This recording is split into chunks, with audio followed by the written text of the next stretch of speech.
The new face of the Biafra campaign is Nnamdi Kanu, leader of the indigenous peoples of Biafra movement. Everything that any man can do to be free, we are going to do in order for us to be free. It doesn't matter what the price is. Our fathers fought, stopped. The reason why they fought is still there. The triggers for the war in Biafra were Nigeria's first military coup in 1966. It suggested up to 1 million others, many of them children, died of starvation. When someone in a higher prophetic office comes to counter that very prophecy, that is the only time that prophecy can be aborted or stopped or suspended.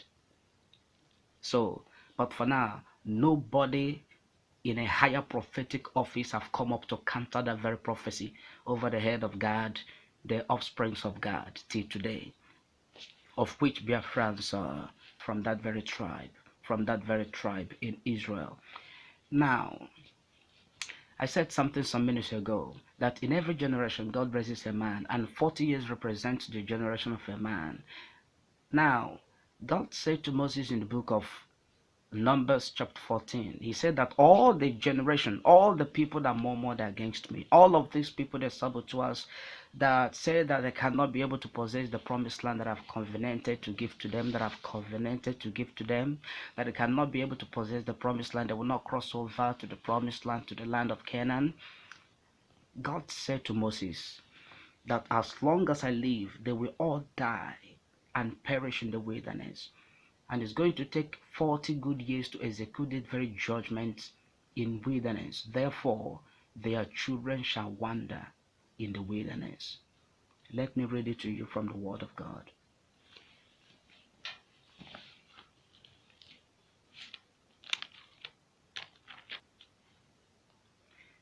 Numbers chapter 14 from verse 28.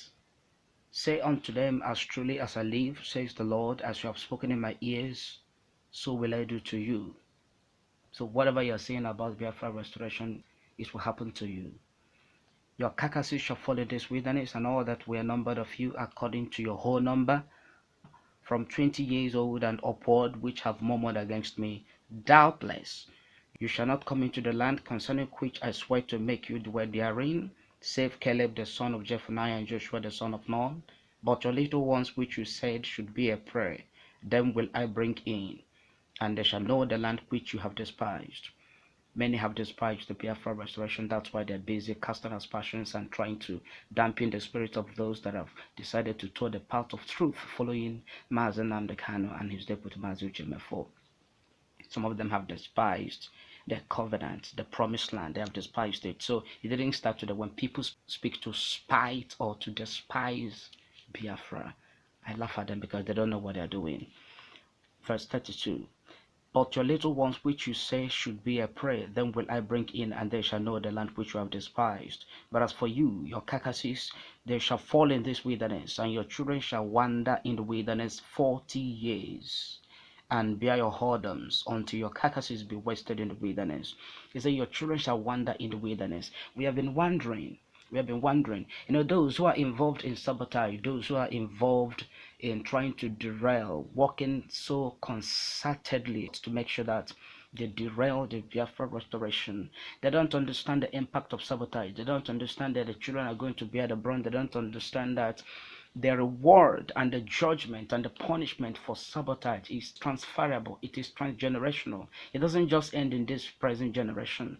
Look at all the people that worked very hard to sabotage the Biafra project during the time of late Ikemba Odumegwu. Some of them, their children are nothing to reckon with. Some of them, their children have gone into oblivion. Their names have gone into oblivion. And those of them that are still trying to push so hard to become relevant in the Nigerian politics and in other strata of life, you can find out that they are not significant. History is not kind with them because of the impact of sabotage. So he said that their children are going to wander in the wilderness for 40 good years. Their children will wander.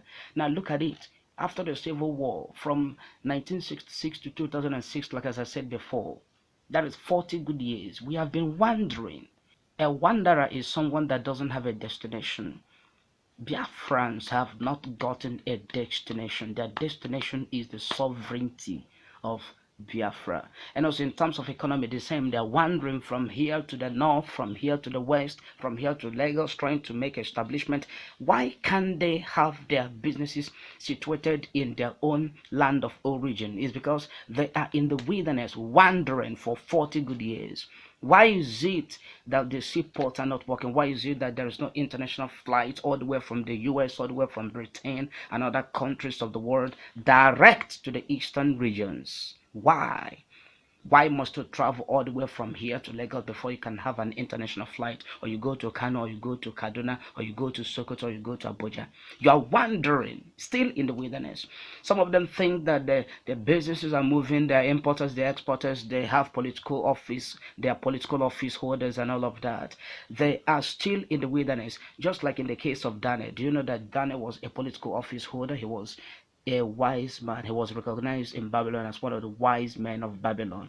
That was a political office, yet that did not exempt him from the tag of slavery. He was still a slave, yet in the political office.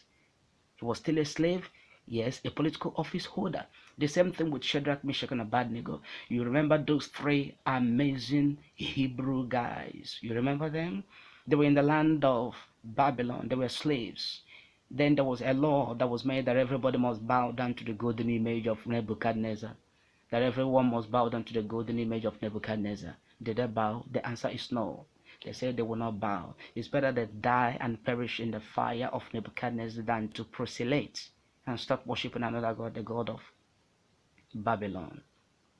Imagine such kind of people that took such a stance, still in captivity. Such people that their relationship with God are very strong and cordial, yet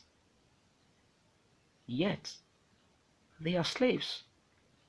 So the people that are wandering in the wilderness, they think that they are making a headway, they are, have achieved something, they have built estates, they are business owners, and some of the Igbos who have airline and all of that, look at Innocent Motors and all of that, they are still in the wilderness, because in wilderness nothing grows. Just a stroke of pen of the policy of government is capable of sending that business to oblivion, irrespective of the expertise behind it, irrespective of the education and how proficient the proprietor or the proprietress is. Wandering in the wilderness for 40 good years. After the number of the days in which you search the land, even 40 days, each day for a year, shall ye bear your iniquities, even 40 years, and you shall know my breach of promise. I, the Lord, have said, I will surely do it unto all this evil congregation that are gathered together against me. In this wilderness they shall be consumed, and there they shall die. Are you going to die in this wilderness that is called Nigeria, or are you going to enter into the promised land? He said that they gathered up against me.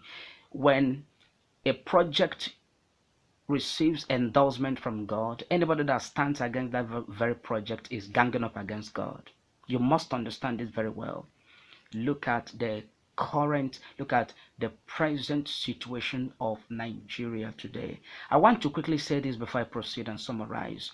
The more Nigeria continue to hold Biafra hostage, the more evil increases in Nigeria.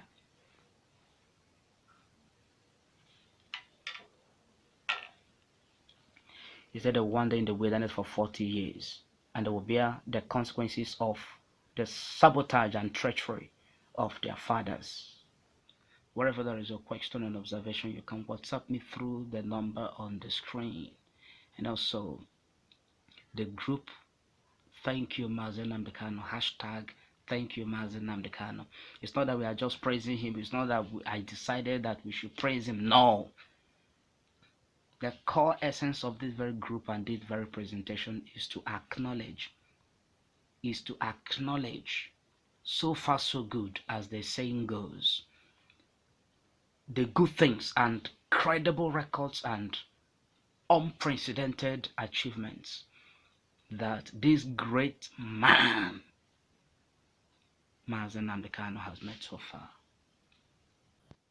I want to remind you that everything cannot be said within 4 minutes or 10 minutes or 15 minutes.